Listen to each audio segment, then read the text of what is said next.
Le peuple algérien a fait sa révolution, il le proclame volontiers. L'organe officieux du gouvernement Al-Shahab signifie le peuple, celui du FLN El-Moudjahid veut dire combattant. Les combattants des maquis de l'ex-armée de libération nationale, les voici, ils sont rentrés dans le rang. Sous l'énergique impulsion du colonel Boumedienne, ils sont devenus une armée nationale populaire qui côtoie paisiblement les adversaires d'hier, les soldats français.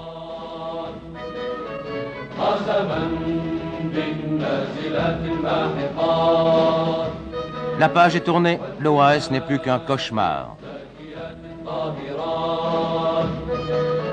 À Bab el-Oued, il n'y a pratiquement plus de pieds noirs. Entre la valise et le cercueil, selon les slogans de l'époque, ils ont choisi, ils sont retournés en France, en Espagne ou en Italie. Les musulmans occupent maintenant leur maison. L'ex-rue Michelet, un des hauts lieux des différentes batailles d'Alger. Le monument aux morts, non loin du forum, du célèbre forum, où l'ex-général Salan et le non moins fameux Carteron de généraux connurent un moment de gloire.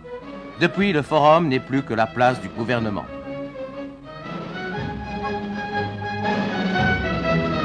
C'est ici que le chef de ce gouvernement, Mohamed Ben Bella, celui-là même qui passa 4 années dans les prisons françaises et fut peut-être à distance le négociateur essentiel des accords d'Évian, nous a reçus. Monsieur le Président, quel est le sentiment des Algériens et de vous-même qui avez été prisonnier en France vis-à-vis de la France et vis-à-vis des Français?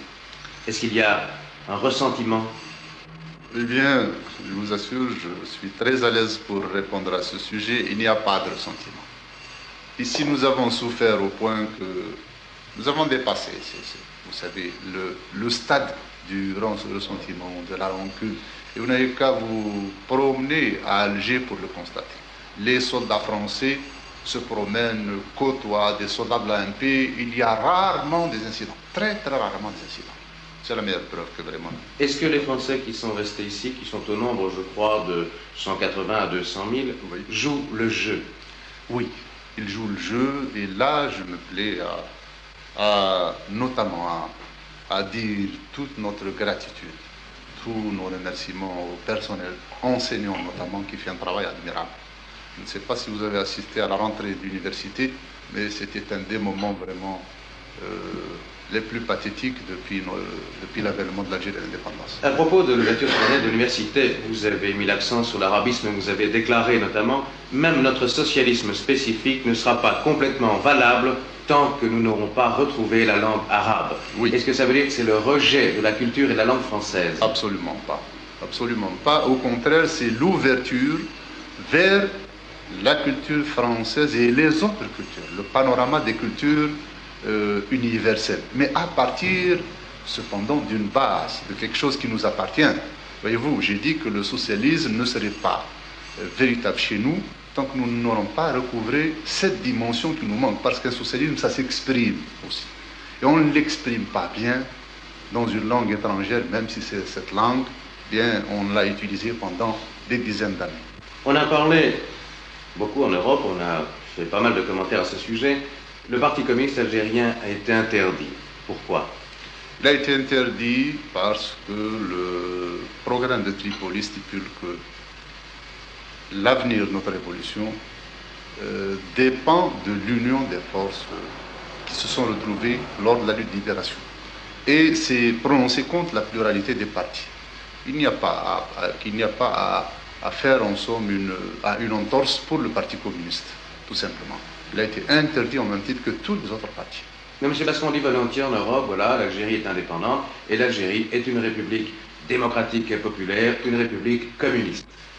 C'est clair, nous avons dit que nous n'étions pas des communistes, que dans ce pays, on ne pouvait pas, notre régime ne pouvait pas être communiste pour la simple raison qu'il y a un fond à partir duquel nous avons dû mener notre action. D'ailleurs, à partir duquel toutes les guerres, toutes les insurrections ont eu lieu. Ce fond, c'est clair, c'est un fond arabo-islamique dont nous devons nous tenir compte. Que signifie, Monsieur le Président, la création de tribunaux populaires? Quelle est la raison de cette mesure, de cette création? Bien, la raison, c'est de créer un instrument qui répond à une situation. La situation dont nous héritons, c'est une situation que vous connaissez. Mais ce sont des tribunaux d'exception Ce ne sont pas des tribunaux d'exception. Nous voulons populariser des tribunaux. Nous voudrions que le peuple fasse sa justice, tout simplement. Je vais vous dire ceci, c'est que pour rassurer certaines inquiétudes, c'est que ces mesures seront approuvées par l'Assemblée, seront présentées à l'Assemblée qui aura à les discuter, à les reprendre à son compte ou à les rejeter. Donc il ne faut pas que l'on s'effraie sur le sens que nous voulons donner à cette action. On répète volontiers, et vous-même je crois l'avez dit, l'OAS a fait plus de ravages en 7 mois qu'en 7 ans de guerre. Il y a effectivement fait plus de ravages en 7 mois qu'en 7 ans. Nous avons assisté à une véritable hystérie, si l'on pourrait dire, en ce qui concerne ce problème, des dépassements extraordinaires. Enfin, on a fait, je ne citerai quelques exemples, celui de l'université, de la bibliothèque de l'université qui a été brûlée, les actions de l'OAS en Oranie notamment. Ça a fait effectivement plus de mal à tous égards que 7 ans de guerre. Des statistiques, les documents sur lesquels nous devions travailler pour construire cet État, tout ça a été brûlé, a été détruit, sinon volé, et cela nous a bien sûr créé des problèmes indépendamment des actions en elles-mêmes. Enfin, c'était des actions vraiment c'était la bestialité au sens prononcé du mot. On achevait des gens dans des hôpitaux, et cela n'a pas fait, vous comprenez, au point de vue politique, psychologique, a fait plus tort que quoi que ce soit. Et malgré ça, il n'y a pas de haine? Non, il n'y a pas de haine, je vous assure, vraiment.